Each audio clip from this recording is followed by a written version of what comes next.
Israel മക്കൾ രക്തം തങ്ങളുടെ കട്ടിൽക്കാൽമേൽ കുറുമ്പടിമേൽ തളിക്കുന്നവർ മാത്രം അവർക്ക് രക്ഷപ്പെടുവാൻ സാധ്യമല്ല.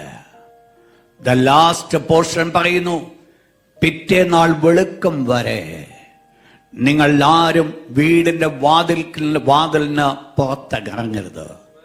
എന്റെ ഭാഷ ഞാൻ ഇപ്രകാരം പറയും, സ്റ്റേ അണ്ടർ ദ ബ്ലഡ്. ആ രക്തത്തിന്റെ മറവിലായിരിക്കണം നീ ഇരിക്കുന്നത്.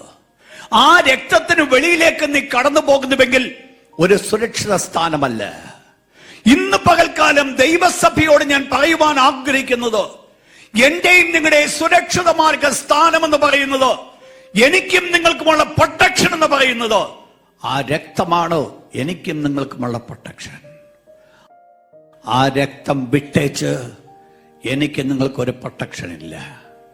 ആ രക്തത്തിന് മറവിൽ ഞാൻ ആയിരിക്കുന്നത്.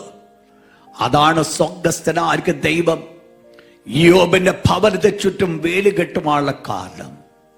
ഓരോ നിമിഷവും ആ വേലി പൊളിഞ്ഞു പോയോ എന്ന് ചിന്തിക്കുന്ന സമയത്തൂടെ ആ രക്തം കൊണ്ട് വീണ്ടും മുദ്രയിടപ്പെടുവാനിടയായി തീർന്നുവെങ്കിൽ, ദൈവത്തിന്റെ പൈതങ്ങളെ ഞാൻ ഓർപ്പിക്കട്ടെ, എനിക്കും നിങ്ങൾക്ക് മനസ്സിലാക്കുവാൻ സാധിക്കുമെങ്കിൽ, അത് എന്റെയും നിങ്ങളുടെ ജീവിതത്തിൽ ആവർത്തിക്കുവാൻ സാധിക്കുമെങ്കിൽ, ഞാൻ ഓർപ്പിക്കട്ടെ, ഈ രക്തത്തിന് മുദ്ര പൊട്ടിച്ച് ഒരു സംഹാരകനും എന്നെ തൊടുവാൻ സാധ്യമല്ല.